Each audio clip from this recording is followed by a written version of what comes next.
Seja muito bem-vindo para mais um encontro com a Palavra. A aula de hoje é parte de um estudo introdutório da Bíblia toda. O propósito desse curso é dar a você uma visão panorâmica de toda a Bíblia e de cada livro separadamente, para que você descubra do que esse livro está falando, qual é o seu significado, o que ele significa para mim, ou como posso aplicar essas verdades na minha vida. Encontro com a Palavra é um estudo de toda a Bíblia, do Gênesis ao Apocalipse, que busca a aplicação pessoal do ensino de cada um dos livros das Escrituras. Creio que a grande maioria dos que estão nos ouvindo hoje acompanhou o estudo do Velho Testamento, mas alguns não. Por isso, se você é um ouvinte novo, seja muito bem-vindo. Temos certeza que sua vida será enriquecida com o nosso programa. Já estudamos os 39 livros do Velho Testamento e agora está diante de nós o desafio de estudar os 27 livros do Novo Testamento. Os 66 livros da Bíblia são divididos em 10 classificações diferentes, baseadas em seus conteúdos e não na data em que foram escritos. No Velho Testamento temos 5 livros da lei, 12 livros históricos, seguidos de 5 poéticos. O Velho Testamento se encerra com os profetas maiores e menores. Essas são as 5 classificações dos livros do Velho Testamento. Os livros do Novo Testamento também são classificados de 5 maneiras. Primeiro temos os 4 evangelhos, que são as biografias de Jesus Cristo. Depois temos um livro histórico, que é o livro de Atos. Depois as cartas de Paulo, que alguns dizem 14, outros 13. Este número depende da atribuição ou não da autoria da Epístola de Hebreus a Paulo. Depois temos as cartas gerais, escritas por vários autores dos mais diversos tipos de pessoas. O Novo Testamento encerra-se com um livro profético, que é o livro de Apocalipse. Essas são as 5 classificações dos livros do Novo Testamento. Na primeira parte do nosso estudo do Novo Testamento, estudaremos 4 livros, os Evangelhos de Mateus, Marcos, Lucas e João. Esses livros são a parte mais importante das Escrituras, porque toda a Bíblia converge para Jesus Cristo e esses livros são biografias de Jesus. Antes de começarmos o estudo de Mateus, Marcos, Lucas e João, gostaria de dizer que esse não é um estudo acadêmico das Escrituras, mas antes um estudo devocional. No estudo que faremos de cada um dos 27 livros do Novo Testamento, enfatizaremos a mensagem devocional de cada um. Em cada livro buscaremos a resposta para as perguntas. O que esse autor quis dizer? O que significa para mim o que ele escreveu? Nosso objetivo não é o contexto nem os dados históricos que rodeiam o livro. Nosso objetivo é responder as perguntas, o que isso significa para nós no nosso dia a dia. Isso é o que considero um estudo das Escrituras com aplicação pessoal. Durante o estudo solicitarei que você leia e estude alguns trechos destes livros. A quantidade de material que precisamos abordar para estudar os 27 livros do Novo Testamento é tão grande que espero conseguir mostrar a você onde estão os pontos mais importantes e preciosos. No estudo que fizemos do Velho Testamento, procurei guiar você para os pontos com o conteúdo devocional, rico para a sua vida. Vamos analisar algumas passagens importantes dos livros de Mateus, Marcos, Lucas e João. Tentarei fazer com que você adquira conhecimentos dessas passagens, estimulando-o a responder algumas perguntas. Para isso você precisará ler o texto bíblico. Se você ler a Bíblia procurando nada, você encontrará nada. Mas se você lê-la procurando algo, preciosidades para a sua vida, vamos dizer, então você vai encontrar. E isso transformará a sua vida. Agora que estamos iniciando o estudo do Novo Testamento, lanço a vocês o mesmo desafio que o apóstolo Paulo lançou a Timóteo. Estude a palavra de Deus. É impressionante o número de pessoas que têm uma ótima formação nas mais diversas áreas, mas quando se trata das Escrituras, são completamente ignorantes. Jesus sempre perguntava, nunca leram essas passagens nas Escrituras? Mesmo as pessoas mais estudadas que conhecemos costumam ficar constrangidas quando é feita alguma referência à Bíblia. Quando Paulo mandou Timóteo estudar as Escrituras, ele usou uma palavra que significa literalmente exercitar-se. Quando queremos desenvolver uma habilidade ou capacidade, dedicamos-nos a estudarmos arquitetura, medicina, direito, letras. Estudamos o que for necessário à preparação para a profissão que escolhemos. Desprendemos todo o esforço necessário, mas quando se trata das Escrituras achamos que qualquer leiturazinha funciona ou que vamos aprender por osmose, dormindo com a Bíblia debaixo do travesseiro. A Bíblia precisa ser estudada e quero deixar bem claro desde o início que se você quer que esse curso seja diferente de todos os outros cursos bíblicos que você já fez, deve se esforçar para isso. Quanto tempo e esforço você quer dedicar a ele?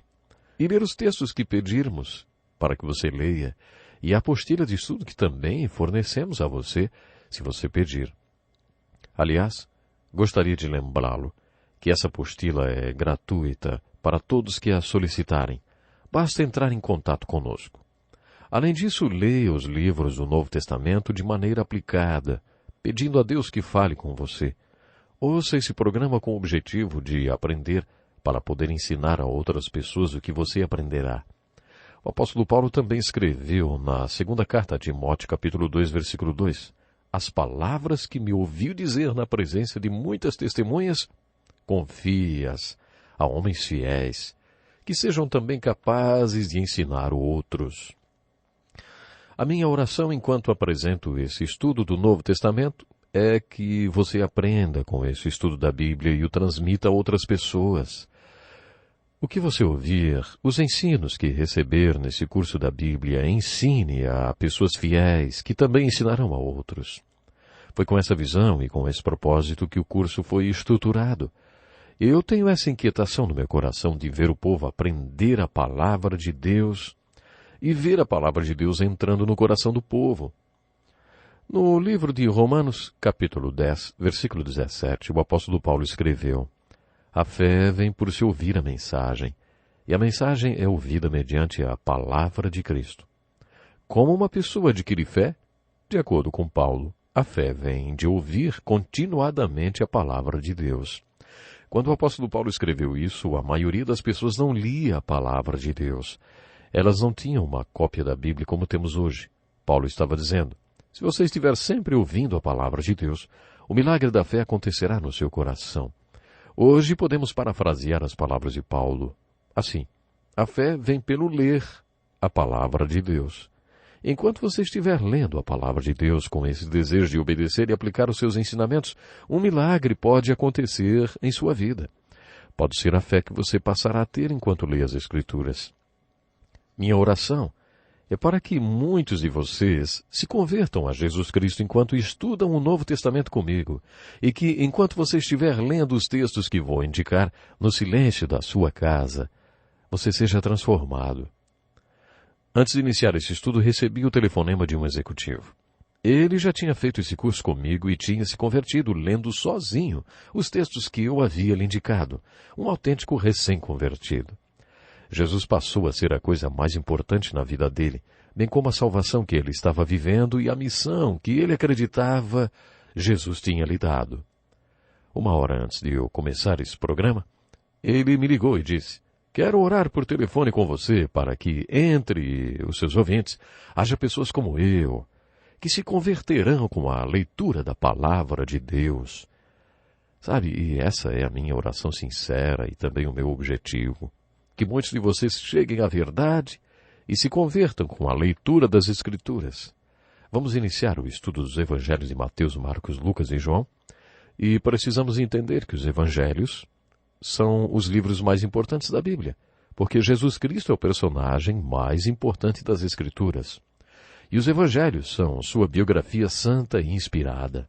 No Evangelho de Lucas você descobrirá o diálogo que Jesus Cristo teve com seus apóstolos quando seu tempo aqui já estava acabando, depois de ele ter sido morto e de ter ressuscitado. Nessa conversa, Jesus disse algo aos apóstolos que lhes abriu o entendimento para as Escrituras. Apesar daqueles homens terem ficado com Jesus Cristo durante 3 anos, eles ainda não tinham entendido as Escrituras. Para eles, as Escrituras eram um livro fechado. Mas o que lhes abriu o entendimento? Lemos a resposta em Lucas 24. e, começando por Moisés e todos os profetas, explicou-lhes o que constava a respeito dele em todas as Escrituras. Ele lhes disse: foi isso que lhes falei enquanto ainda estava com vocês. Era necessário que se cumprisse tudo que a meu respeito está escrito na lei de Moisés, nos profetas e nos salmos. Esse texto mostra que as pessoas não entendem as Escrituras até que entendam essa verdade, que toda a Bíblia converge para Jesus Cristo. A palavra de Deus não é um livro da história, da civilização, nem um livro de estudo sobre as origens. Ela não foi escrita como um livro científico. A Bíblia é um livro sobre a salvação e sobre a redenção. A Bíblia nos dá o contexto histórico em que a nossa salvação e o nosso Salvador vieram, e nos apresenta o contexto histórico no qual o Redentor, que nos trouxe redenção, veio ao mundo. Para isso que a Bíblia foi escrita. Quando os apóstolos ouviram isso pela primeira vez, entenderam as Escrituras. Isso significa então que Jesus Cristo é a chave. Ele é o caminho para o entendimento das Escrituras e esses 4 evangelhos são sua biografia. Portanto, com o estudo dos 4 evangelhos, alcançaremos o centro das Escrituras. No versículo 18 do primeiro capítulo do Evangelho de João nós lemos: ninguém jamais viu a Deus, ou ninguém jamais teve intimidade com Deus, mas o Deus unigênito, que está junto do Pai, o tornou conhecido.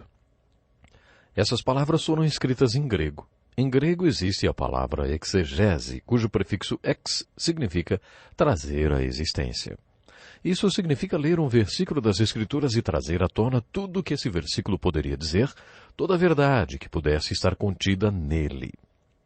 Se você vai tirar desse versículo toda a verdade que há nele, você estará fazendo uma exegese. Quando João afirmou no versículo 18 do primeiro capítulo do seu Evangelho: ninguém jamais viu a Deus, mas o Deus unigênito, que está junto do Pai, o tornou conhecido, ele usou a palavra exegese. João está dizendo que ninguém jamais poderá ver a Deus, a não ser que Jesus, o exegese, o revele. Jesus é toda a verdade que a raça humana poderia compreender sobre Deus. Se isso realmente é um fato, significa que Jesus Cristo foi a maior revelação da verdade que já existiu. Tudo o que ele foi, fez, e tudo o que ele disse, foi revelação de Deus. Se isso é verdade, e significa que Jesus Cristo é a maior revelação de Deus que o mundo já teve. Agora estamos estudando a parte mais importante das Escrituras. Os Evangelhos são os livros que nos falam sobre Jesus, que exegeseou, vamos dizer assim, ou revelou Deus. Vimos no último programa o versículo 18 do primeiro capítulo de João como uma introdução aos Evangelhos. O Evangelho de João possui mais um versículo que nos fala do assunto tratado nos Evangelhos. Diz assim: no princípio era aquele que é a palavra, referindo-se a Jesus. Ele estava com Deus e era Deus. Ele estava com Deus no princípio. No versículo 14 lemos: aquele que é a palavra tornou-se carne e viveu entre nós. Algumas traduções falam aquele que era o verbo, né? Anos atrás eu vivia com meu irmão mais novo em um pequeno apartamento. Eu estava no seminário e ele era um adolescente. Quem não cuida muito bem da casa acaba tendo problemas com formigas e nós não éramos muito bons nisso. Deixávamos açúcar e geleia sobre a mesa e quando chegávamos à noite, a mesa estava coberta de formigas. Num sábado decidimos resolver o problema de vez. Descobrimos que o formigueiro ficava num canto do jardim. Podíamos até acompanhar a procissão das formigas que entravam e saíam do apartamento. Para acabar com elas, derramamos gasolina no formigueiro e ateamos fogo. As chamas subiram e as formigas desceram, e quando o fogo acabou, as formigas saíram novamente e reiniciaram a sua procissão para o nosso apartamento. Quando vimos aquilo, eu falei para o meu irmão: isso me lembra o Evangelho. Ah, essa é boa, ele disse. Por quê? Ele sabia que eu ia dar mais um sermão. Eu respondi: acompanhe meu raciocínio. Nós não odiamos as formigas, só queremos que elas fiquem longe da nossa mesa, do açucareiro e da pia da cozinha. Imagine que pudéssemos conversar com elas. Diríamos: olha, não odiamos vocês, só queremos que vocês fiquem longe do nosso açúcar, da nossa mesa e da nossa pia.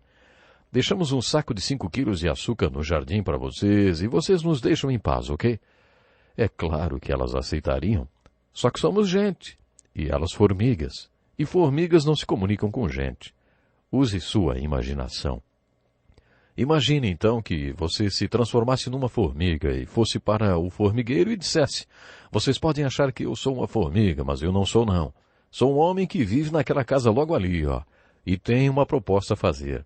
Estou pronto a me sacrificar se entrarmos num acordo. Você pode achar a ilustração ridícula, mas você entende o que eu estou tentando dizer? Deus queria se comunicar com o homem.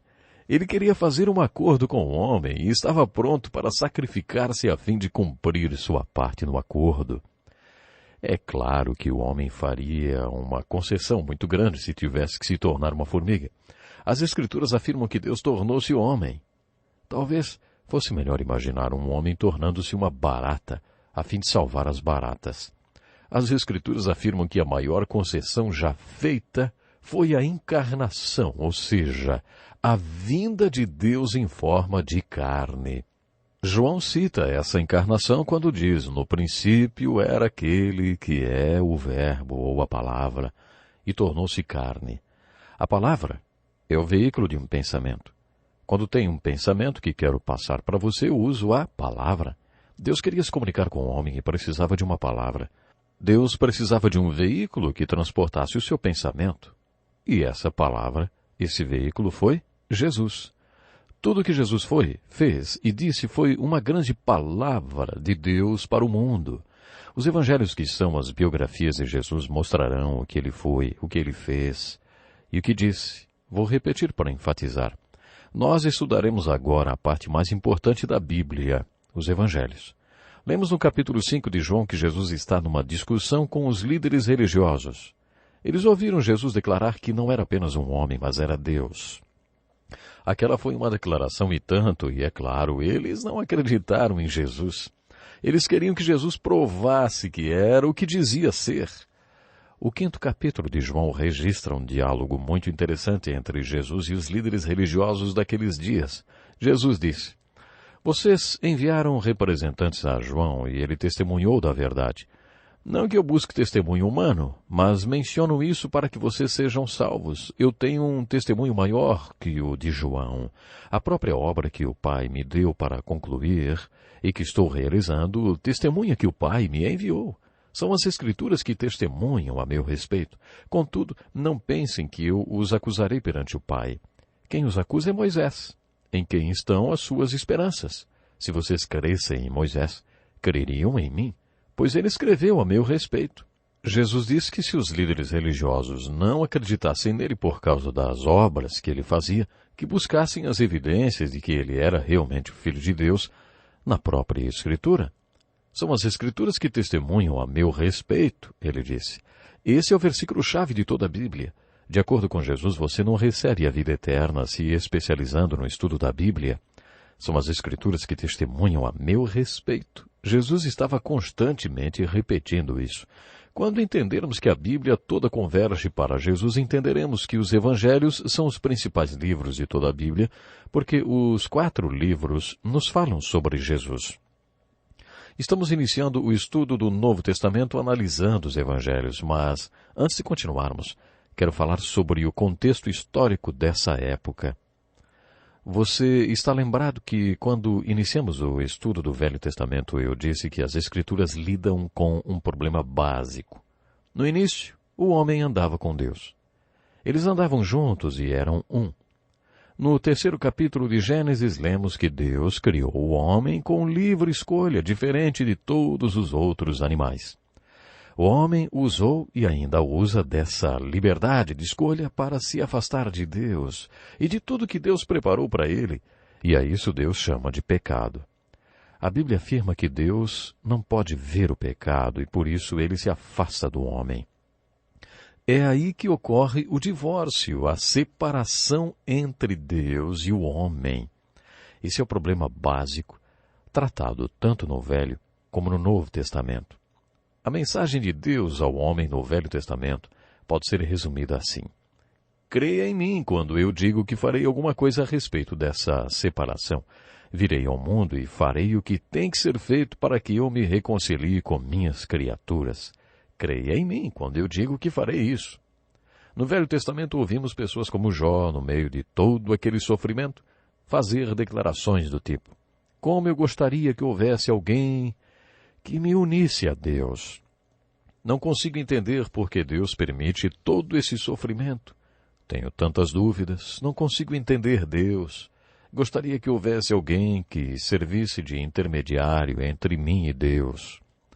No auge do sofrimento, fazendo essa oração, Jó recebeu uma revelação profética. Jó se abre com essas palavras: eu sei que o meu Redentor vive, e que no fim se levantará sobre a terra. E depois que meu corpo estiver destruído e sem carne, verei a Deus. Deus deu a Jó essa revelação. A mensagem de Deus no Novo Testamento pode ser resumida assim: vocês creem em mim quando digo que fiz algo a respeito daquela separação? O Novo Testamento afirma que Deus se tornou um homem e veio a esse mundo em forma de carne. Como Deus, homem, totalmente Deus e totalmente homem, ele morreu na cruz. A morte de Deus na cruz tornou possível para Deus reconciliar-se com o homem. A mensagem para todos os que acreditam no Novo Testamento é: vão e contem as boas novas a todos. Deus já se reconciliou com vocês. Voltem-se para Ele e reconciliem-se com Ele. O apóstolo Paulo diz que essa é a mensagem e o ministério para nós. Ele é chamado de boas novas. Os 4 evangelhos, Mateus, Marcos, Lucas e João, são chamados de evangelhos porque a palavra evangelho significa boas novas. E as boas novas são: eu já acabei com a separação e me reconciliei com o homem. Vocês creem em mim quando digo que já me reconciliei?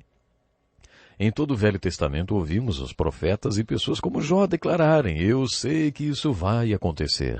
Creio em Deus quando Ele diz que já houve reconciliação. Como eu gostaria de saber onde encontrar aquele que me reconciliará com Deus. No Novo Testamento ouvimos pessoas como André, o irmão de Simão Pedro, correndo para contar ao seu irmão: encontramos o Messias. Bom, durante sua leitura dos 4 evangelhos, pergunte-se: quais são essas boas novas? Será que compreendi o que são boas novas? O meu objetivo e a minha oração é que você, que ainda não se reconciliou com Deus através do estudo do Novo Testamento, passe a ter paz com Deus, reconciliando-se com Deus. E sabe que se reconciliando com Deus, você pode se reconciliar com você mesmo e com os outros também. Pense nisso e até o próximo programa.